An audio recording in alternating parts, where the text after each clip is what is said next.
Hello guys, welcome to सक्षम Kumar English academy.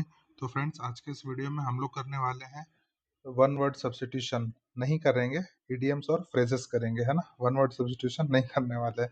तो चलो स्टार्ट करते हैं। ठीक है, तो सबसे पहले आप हमारे चैनल को सब्सक्राइब कर लीजिए सक्षम कुमार इंग्लिश एकेडमी के नाम से। उसके बाद ये जो क्लास है ये आपके देखो एसएससी का कोई भी एग्जाम हो, ठीक है, एसएससी जीडी हो गया अभी जो लगा हुआ है, उसके बाद डिफेंस में एयरफोर्स हो गया, ठीक, एयरफोर्स XY ग्रुप के लिए जो होती है, उसके बाद आपका एनडीए सीडीएस, ये सभी एग्जाम के लिए, है ना। और आपका सीएपीएफ हो गया, या फिर जितने भी वनडे एग्जाम देते हैं जिसके अंदर इंग्लिश आती है, इंग्लिश सब्जेक्ट, उसमें सारे टॉपिक कवर मैं करवाऊंगा और ग्रामर और वोकैब सेक्शन दोनों चलेंगे। तो आज हमारा जो है ये इडियम्स और फ्रेजेस हम लोग करने वाले हैं इसमें, ये आप लोग याद रखेंगे, ठीक है, इडियम्स और फ्रेजेस। तो चलो बिना टाइम वेस्ट किए स्टार्ट करते हैं, और सारा कुछ करना है बहुत अच्छे से। चलो भाई, तो फर्स्ट देखो यहाँ पे इडियम्स और फ्रेजेस, जो बच्चे नए आए हैं उनको मैं बता देता हूँ इडियम्स और फ्रेजेस होता क्या है। इडियम जो होता है आपने बचपन में देखा पढ़ा होगा ना, पहली दूसरी तीसरी क्लास में या फोर्थ या फिफ्थ क्लास में भी लोकोक्ति और मुहावरे आते थे ना, मुहावरे, पता है ना सभी को, बस ये वही है और कुछ नहीं है। लोकोक्ति और मुहावरे हैं, इडियम्स और फ्रेजेस इन्हीं कहते हैं इंग्लिश में। अब देखो लिखा है कीप एन ओपन हाउस, तो इसका मतलब ये नहीं है कि कोई खुले हुए घर की बात कर रहा है, नहीं। उसका मतलब ये है वेलकम ऑल द मेंबर्स, ठीक है, इसका मतलब होता है वेलकम ऑल द मेंबर्स। आप ऐसे मान लीजिए, अगर आपको कोई कॉम्प्रिहेंशन दे दिया जाए, आप इसमें 2 4 5 लाइन लिखिए, जब आप इसको पढ़ रहे हैं तो पढ़ते टाइम क्या होता है कि अचानक से आप ऐसे समझ लीजिए आपको कहीं पे आप फँस गए, आपको कुछ मीनिंग नहीं समझ में आ रहा है।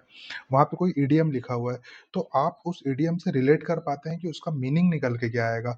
तो इसलिए बहुत ज़्यादा इम्पोर्टेंट हो जाते हैं, आपके स्पोकन में भी बहुत ज़्यादा हेल्पफुल होते हैं इडियम्स और फ्रेजेस। और एग्ज़ामिनेशंस के अंदर तो भर-भर के आते हैं भाई, कोई दिक्कत नहीं है कि इसमें नहीं आने वाला कोई सवाल हो कि अरे ये नहीं आया तो क्या होगा, ऐसा कुछ नहीं है, बहुत ज़्यादा आते हैं ये।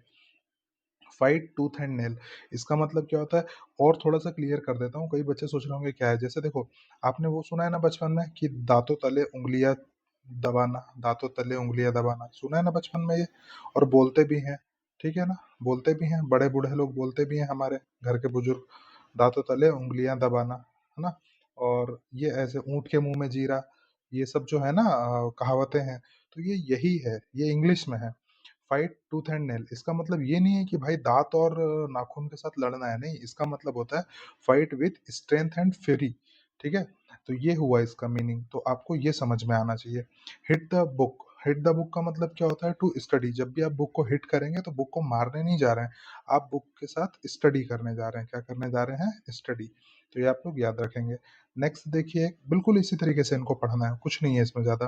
अ व्हाइट एलिफेंट, एक व्हाइट एलिफेंट, एक सफेद हाथी की बात हम बिल्कुल नहीं कर रहे हैं। अ व्हाइट एलिफेंट का मतलब होता है कॉस्टली बट यूजलेस। कोई ऐसी चीज आपको ले लेना जो कि आपके लिए एक व्हाइट एलिफेंट साबित हो, है ना, कॉस्टली भी है लेकिन यूजलेस है। तो ऐसा कई सारी चीजें आप लोग ऐसा लेते हैं, है ना, जो हमें समझ नहीं होती और हम लोग खरीद लेते हैं, कॉस्टली होता है लेकिन यूजलेस, उसका कोई यूज ही नहीं है हमारे पास। नेक्स्ट देखिए यहाँ पे, a bolt from the blue, a bolt from the blue का मतलब होता है समथिंग अनएक्सपेक्टेड एंड अनप्लीजेंट। कोई ऐसी चीजें होना जो अनएक्सपेक्टेड है और अनप्लीजेंट है, जो कि पता नहीं है। अब देखो थोड़ा सा इसको मैं रिलेट करवा देता हूँ। बोल्ट फ्रॉम द, सपोज करो ये बादल है, बादल से क्या हो रहा है, बारिश हो रही है। ये देख लो भाई, ये मैंने बारिश करवा दी, है ना, ये बादल से क्या हो गया, बारिश हो गई। अब बारिश हो रही है तो इसमें क्या नट बोल्ट बरस रहे हैं, ये समझ लीजिए, है ना। तो अब नट बोल्ट बरस सकते हैं, ऐसा हो सकता है, नहीं। तो ऐसे ये क्या हुआ आपके लिए, एक अनएक्सपेक्टेड और अनप्लीजेंट था, है ना, अनएक्सपेक्टेड था ना कि बादलों से बरसात की जगह नट बोल्ट बरसना। तो ये वही हुआ, अ बोल्ट फ्रॉम द ब्लू, ये सिर्फ समझाने के लिए इतनी रामायण। ऐसा नहीं करना कि अरे सर ने तो ऐसा ऐसा कुछ कुछ बता दिया और पता नहीं क्या है, ऐसा कुछ भी नहीं भाई, बस ये थोड़ा आपका दिमाग काम करे, थोड़ा सा दिमाग चले, उसके लिए बताया। बाकी ये सब बस यहीं भूल जाना है, आपको ये याद रखना है, क्या, a bolt from the blue का मतलब होता है something unexpected and unpleasant, okay.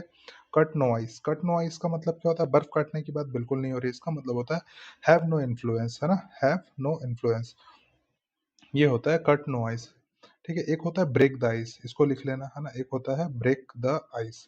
Break the ice का मतलब क्या होता है, स्टार्ट कॉन्वर्सेशन, इसको यहाँ पे लिख लेना, स्टार्ट, स्टार्ट कॉन्वर्सेशन, है ना, कन्वर्जेशन, स्टार्ट कन्वर्जेशन। थोड़ा सा मैं लिख नहीं पा रहा हूँ अच्छे से, पर आप लोग लिख लेना, क्या है, मेरा पेन आज अच्छा चल नहीं रहा है इसलिए। तो स्टार्ट कन्वर्सेशन हो जाएगा। एक देखो यहाँ पे दे रखा है हॉब्सन्स चॉइस। हॉब्सन्स चॉइस का मतलब क्या होता है? No real choice at all, है ना? कोई ऐसी मतलब मनगढ़ंत किसी चीज़ों को बारे में सोचना या उसकी उस चीज़ को माँगना, जैसे चाँद माँग लेना, ठीक है? अब चाँद क्या है, कोई रियल चॉइस है? या नहीं है, नहीं दे सकते भाई चाँद, ठीक है? तो ये हुआ हॉब्सन्स चॉइस। और कुछ हमारे बैच में ऐसे होंगे भी जो ला सकते हैं भाई, उन लोग नहीं कहता मैं उनके लिए। नेक्स्ट देखिए, अ man in the street. A man in the street का मतलब होता है कॉमन मैन। एक कॉमन मैन की बात जब भी हम करेंगे तो वो होता है अ man in the street. Next देखिए, बाय फिट्स एंड स्टार्ट्स। ये होता है इरेगुलरली। कोई काम होता है अनियमित तरीके से अगर वो चलता है ना, अनियमित पता है ना सभी को, अनियमित तरीके से चलना, इसी को कहते हैं इरेगुलरली। इरेगुलर, इरेगुलर, इसी को कहते हैं बाय फिट्स एंड स्टार्ट्स, ठीक है? इसी को कहते हैं स्पोरेडिक। इसी को क्या कहते हैं? स्पोरेडिक, लिख लेना भाई, स्पोरेडिक।